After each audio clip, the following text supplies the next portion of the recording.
नमस्कार दोस्तों, मैं रमेश चौधरी स्वागत करता हूं आपका सुप्रीम सिलेक्शन एकेडमी में। दोस्तों, हमने जो पहली क्लास पढ़ी थी उसके अंदर हम पढ़ा था भारत के जो राज्यों की श्रेणियां थी उनके बारे में पढ़ा। उसके बाद में हमने भाषाई आयोग के बारे में पढ़ा, धर आयोग के बारे में पढ़ा और कांग्रेस की जेवीपी समिति के बारे में हमने बात करी थी। उसके बाद में हम राज्य पुनर्गठन आयोग के बारे में बात करी थी, हैदराबाद के विलय के बारे में बात करी थी, जूनागढ़ के बारे में बात करी थी और जम्मू कश्मीर के विलय के बारे में बात करी थी।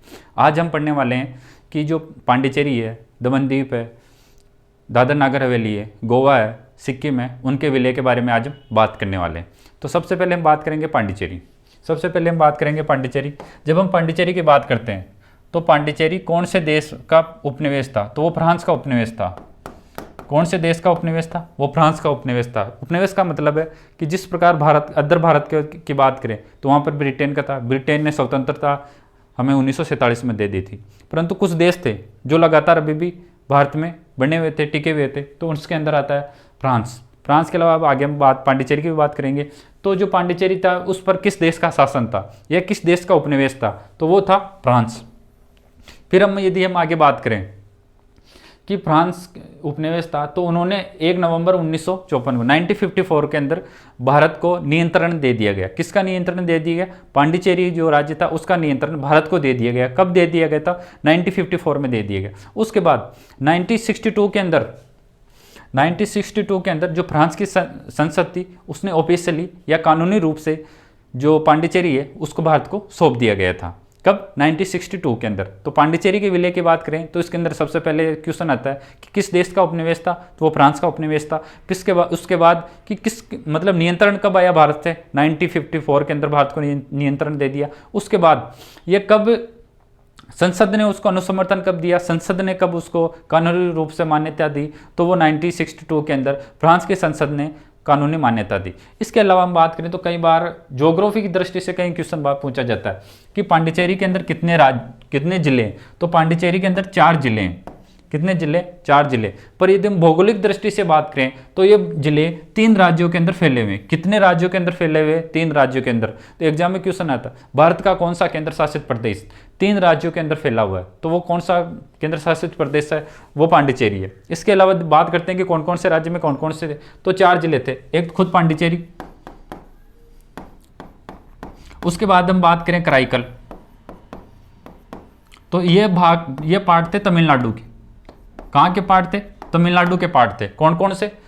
पांडिचेरी और कराईकल। फिर यदि हम बात करें माहे राज्य था, यह भौगोलिक दृष्टि से कौन से राज्य में स्थित है? तो ये केरल में स्थित है।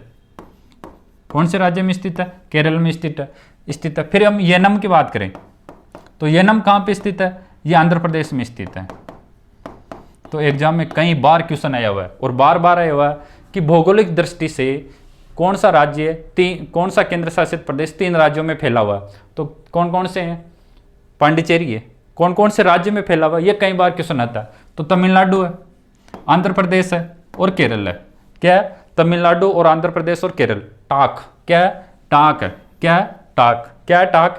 पांडिचेरी कितने राज्यों में फैला हुआ? टाक के अंदर फैला हुआ। कितने में? तमिलनाडु के अंदर इसके 2 राज्य हैं, आंध्र प्रदेश के अंदर इसका 1 राज्य है और केरल के अंदर 1 जिला है। उसके बाद हम बात करें चंद्रनगर पर भी फ्रांस का शासन था। चंद्रनगर किसका उपनिवेश था? फ्रांस का उपनिवेश था। प्रेजेंट में चंद्रनगर कहाँ है? वो पश्चिम बंगाल में स्थित है। कहाँ पे स्थित है? पश्चिम बंगाल में स्थित है।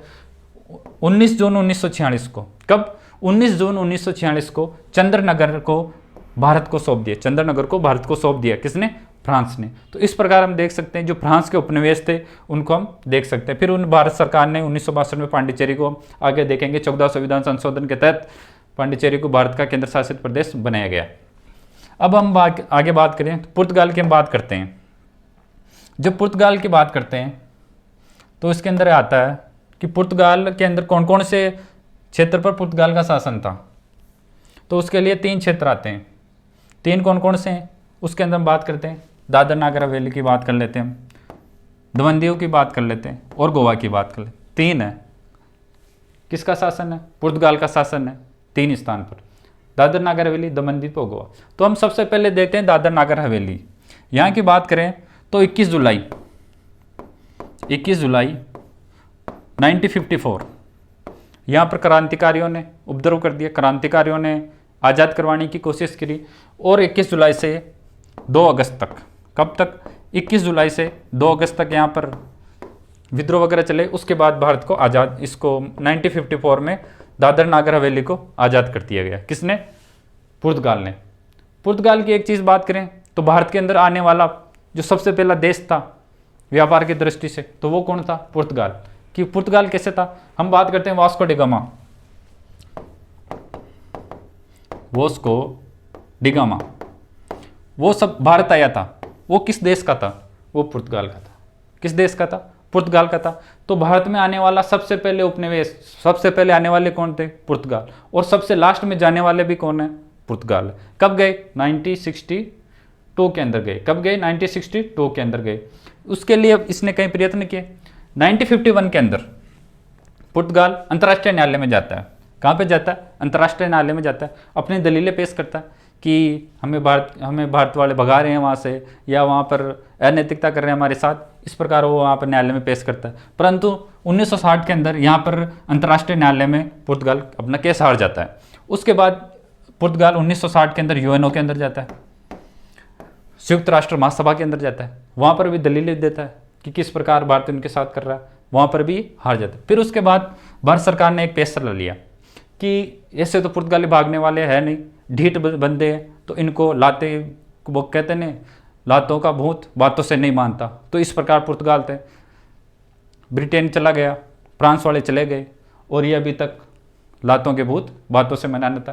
तो फिर हमने एक भूत चलाया, एक ऑपरेशन चलाया। उस ऑपरेशन का नाम था ऑपरेशन विजय। उस ऑपरेशन का नाम क्या था? ऑपरेशन विजय। हम देखते हैं हैदराबाद का विलय किया था, तो उसके अंदर हम देखते हैं हैदराबाद के विलय के अंदर हमने देखा था कि वहाँ पर ऑपरेशन पोलो चलाया था। उस पोलो के तहत हमने हैदराबाद को भारत में शामिल किया था। तो अब दमनदीप और गोवा को भारत में शामिल करने के लिए कौन सा ऑपरेशन चला रहे हैं? तो हम ऑपरेशन चला रहे हैं ऑपरेशन विजय। कौन सा ऑपरेशन? ऑपरेशन विजय। ये ऑपरेशन विजय 36 घंटे तक चला था। कितने घंटे तक चला था? 36 घंटे तक। यदि जब हम ऑपरेशन पोलो की बात करें तो ऑपरेशन पोलो कितने दिन तक चला था? वो 5 दिन तक चला था। वो कितने दिन तक चला था? वो 5 दिन तक चला था। जबकि ये ऑपरेशन विजय 36 घंटे चला था। कब चला था ये? 18 दिसंबर 1961 को। कब चला था? 18 दिसंबर 1961 को।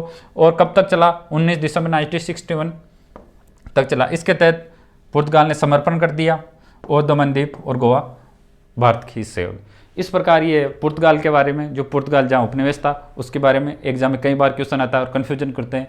जब पांडिचेरी आ जाए, जब पांडिचेरी और चंद्रनगर आ जाए तो हमें क्या करना है? उस समय में फ्रांस करना है। पांडिचेरी और चंद्रनगर में फ्रांस करना है। जबकि दादर नागर हवेली, दमनदीप और गोवा आ जाए तो उस समय हमें कौन सा उपनिवेश करना है? तो उस समय में पुर्तगाल करना है। तो यहाँ तक ये शॉर्ट एंड स्वीट। इसके अब आगे बात करें हम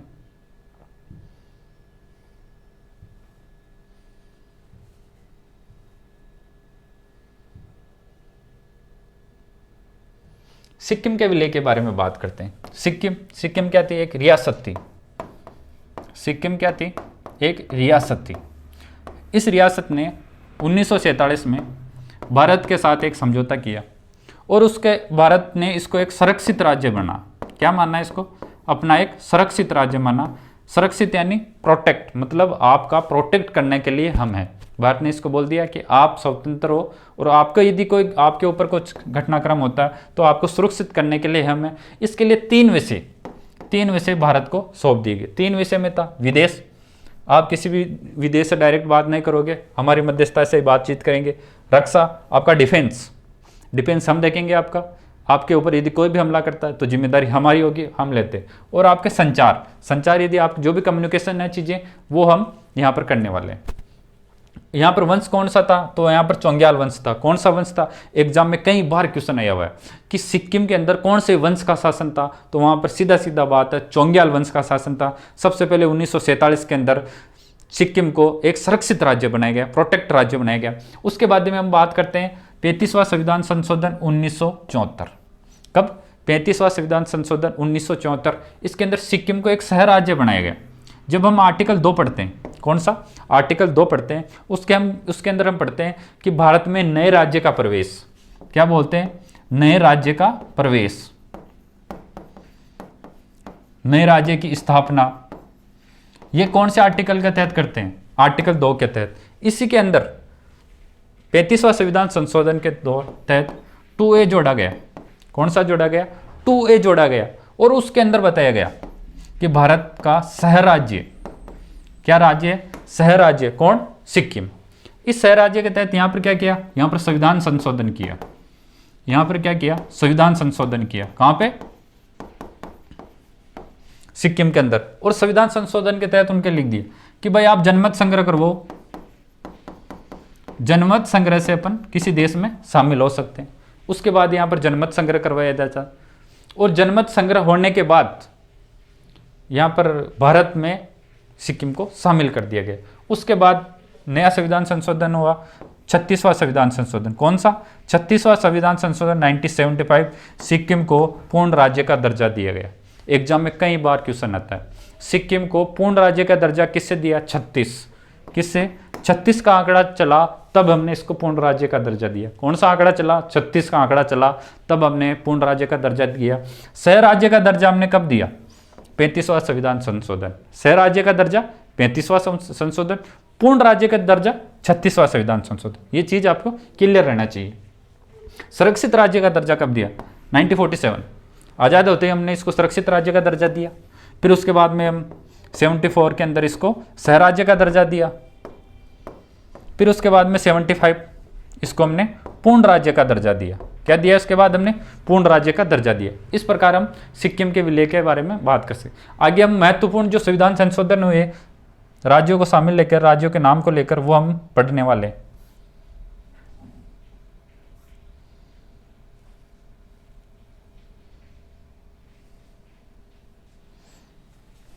तो इसके अंदर सबसे पहले हम देखते हैं 10वां संविधान संशोधन। कौन सा संविधान संशोधन? 10वां संविधान संशोधन। इसके तहत 1961 में दादर नागर हवेली को भारत के अंदर केंद्र शासित प्रदेश बनाया गया। किसको? दादर नागर हवेली को। DN, done. क्या कर लिया हमने? डन कर लिया। 10 में क्या कर लिया हमने? डन कर लिया। उसके बाद 12वां संविधान संशोधन। कौन सा? 12वां संविधान संशोधन 1962। इसके तहत गोवा और दमन दीव को केंद्र शासित बना दिया। क्या बना दिया? गोवा और दमन दीव को।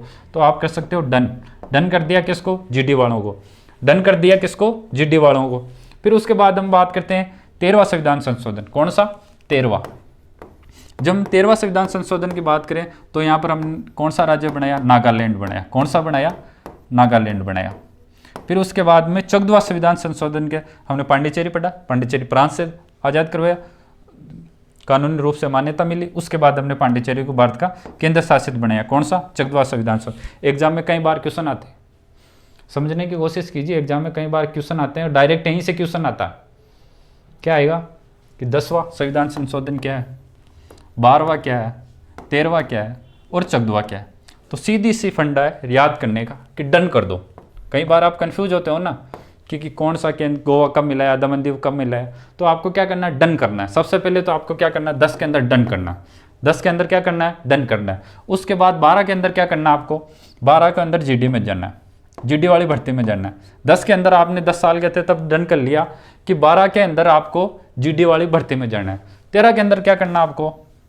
13 के अंदर सीधा सी बात है कि आप नाग बन जाओगे। 13 के अंदर आप क्या बन जाओगे? नाग बन जाओगे। और 14 के अंदर आप PP करने लग जाओगे। 14 के अंदर PP करने लग जाओगे। सीधी सी बात याद करने की, सीधा से कि डन किया GD वालों ने, डन किया GD वालों ने कि नाग PP करेगा, डन किया GD वालों ने नाग PP करेगा। ये 10वां, 12वां, 13वां और 14वां संविधान संशोधन।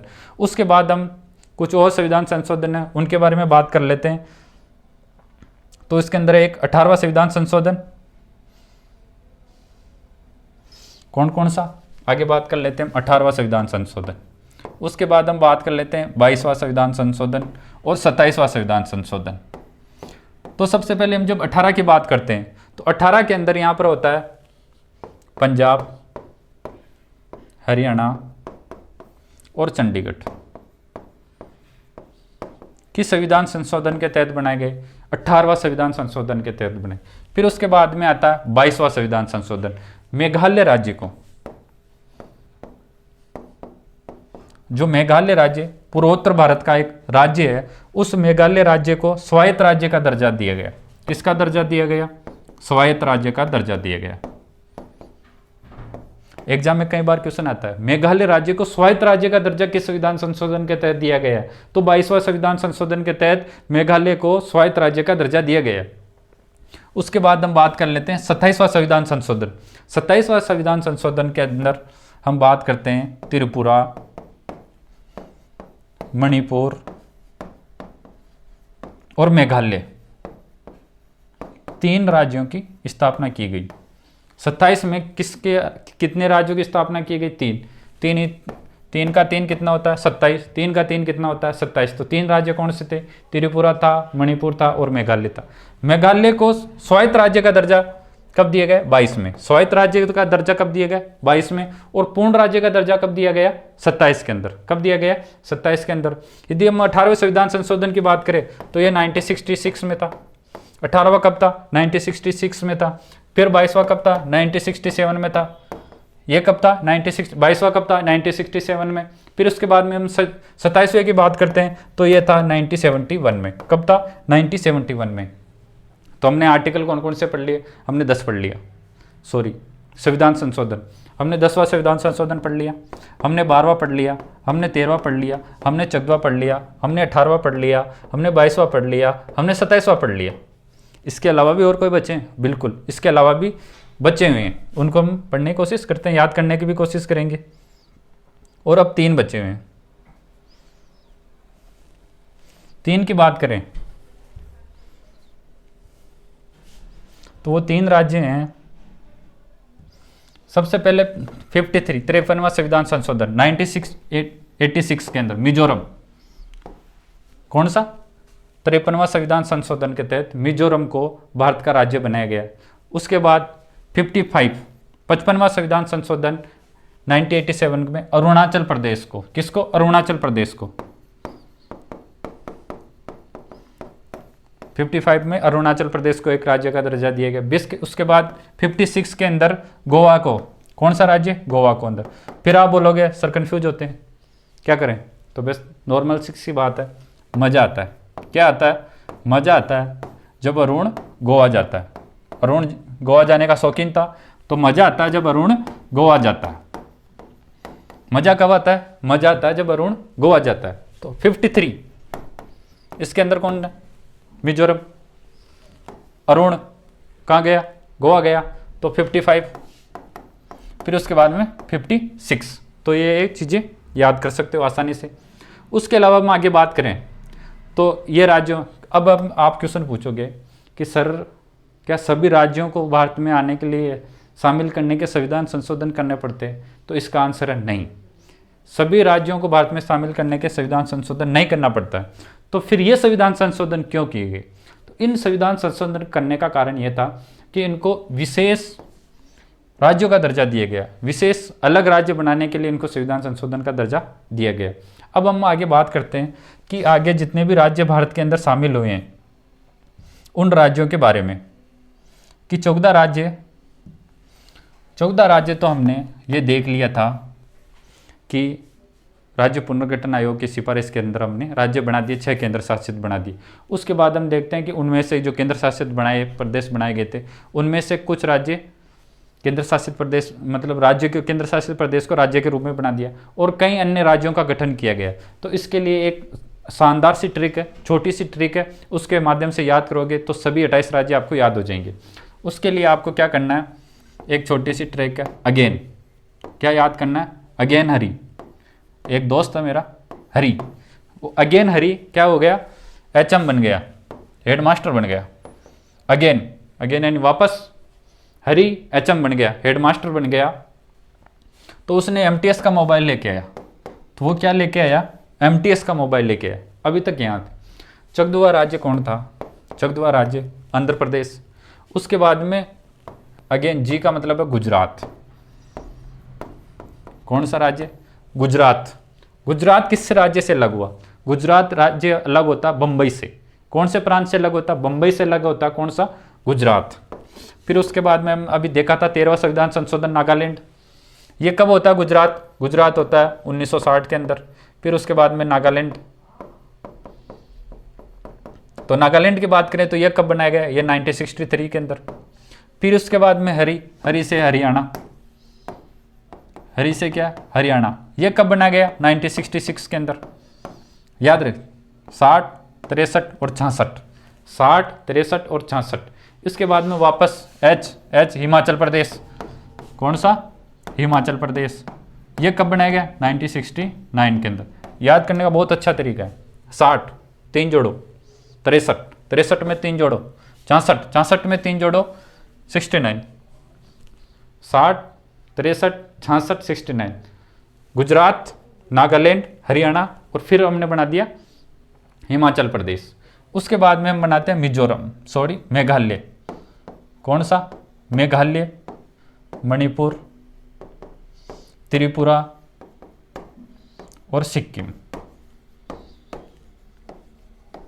जब हम बात करते हैं मेघालय की, मणिपुर की और त्रिपुरा की, तो ये 1971 हिमाचल प्रदेश की बात करें, हिमाचल प्रदेश का गठन किया गया 1971 में। हिमाचल प्रदेश का कब किया गया, 1971 के अंदर। कब किया गया, 1971 के अंदर।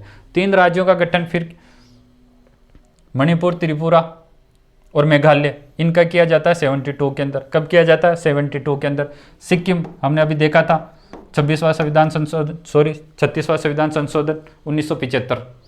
उसके बाद में 3 राज्य और आ जाते हैं। हमने देखा था, मजा आता है, MTS मजा कब आता है, जब अरुण गोवा जाता है। तो ये 3 राज्य, इनको बनाया गया था 1987 के अंदर। कब बनाया गया था, 1987 के अंदर। फिर अब याद करने की कोशिश करें तो छत से उतर जा। कहाँ से उतर जा, छत से उतर जा, तेल लाना है। घर में मम्मी होती है, काम करवाया जाता है कई बार, वो तो छत पर बैठे रहते हैं अपन, तो मम्मी बोलती है भाई छत से उतर जा, तेल लाना है। क्या, छत से उतर जा, तेल लाना है। तो यहाँ से छत्तीसगढ़, फिर उत्तराखंड, जहां से झारखंड और तेल से तेलंगाना। जब हम बात करते हैं छत्तीसगढ़ की, तो सबसे पहले 1 नवंबर को, उसके बाद उत्तराखंड की बात करते हैं तो 9 नवंबर को, और उसके बाद झारखंड की बात करते हैं तो 15 नवंबर को, और फिर 2 जून 2014 को, 2 जून 2014 को तेलंगाना को यहाँ बना दिया जाता है, राज्य बना दिया जाए। तो सीधी सी ट्रिक है याद करने के लिए कि अगेन हरी, क्या,